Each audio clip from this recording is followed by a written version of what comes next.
from inside the calm of a nursery, I ask you, who is God?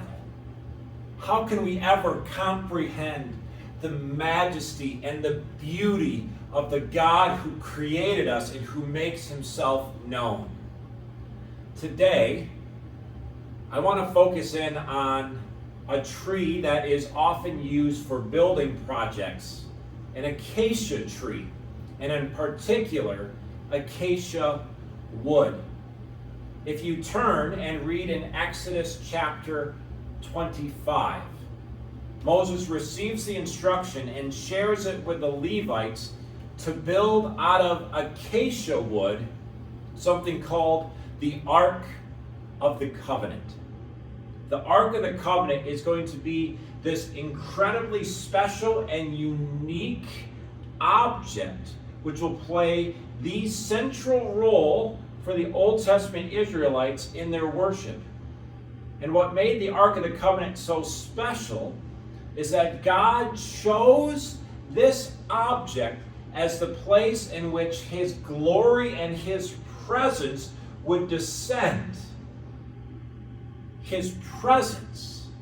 God is choosing to bring his presence to dwell inside of the Ark of the Covenant.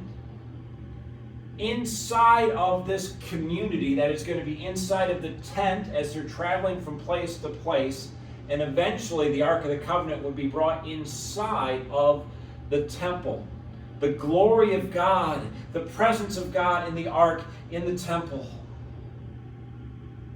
I find it so remarkable because who is this God that we worship? The psalmist in Psalm 113 asks this, "The Lord is exalted above the heavens, his glory above the heavens. Who is like the Lord our God, the one who sits enthroned on high, who stoops down to look on the heavens and the earth?"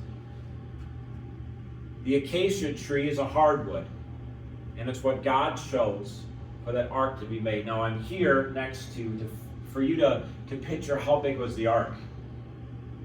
It was about the size of a pack and play.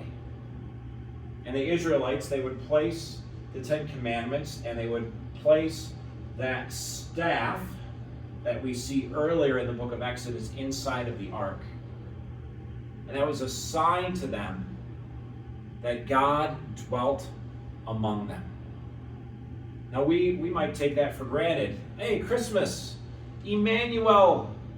Yes, Jesus is our Emmanuel. He comes and dwells among us. But I want to remind you that God is holy, that God is pure, God is without sin, and a holy, almighty, infinite God. He cannot be in the presence of sin. There's all these special rules for the Levites and the priests to purify themselves before they go into the tent of meeting where the Ark of the Covenant would be, before they would go into the holy of the holy place to offer up the special sacrifice on the Day of Atonement. Exodus 25, it describes the making of the mercy seat where the sprinkling of the blood would take place, the place where they're given that sign where the purification of sins can be made possible because they are an impure people, a sinful people who cannot be in the presence of a holy God.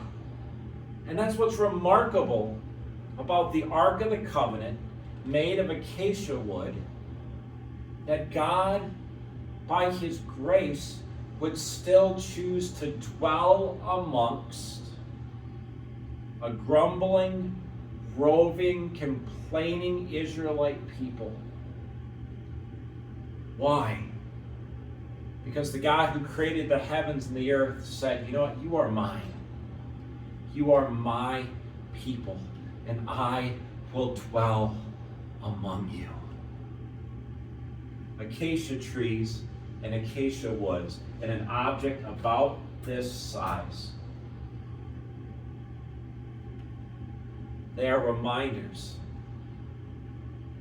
that God, who is full of love, chooses to be in relationship and chooses to dwell among us. In the Old Testament, it was through the Ark of the Covenant. That's where his glory came. His glory descended on the temple. Jesus himself said, I am the temple. Destroy this temple and it'll be raised again in 3 days, foreshadowing his crucifixion and resurrection. In 1 Corinthians, Paul describes the church as the temple, that each of us, our bodies, are temples of the Holy Spirit, that the Holy Spirit would dwell amongst us, inside of us. And at the very end, the dwelling place of God will be with his people.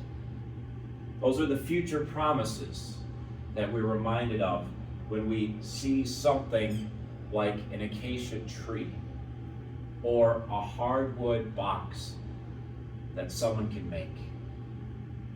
We serve a God who is enthroned on high, who is holy and pure and good, and this God chooses to dwell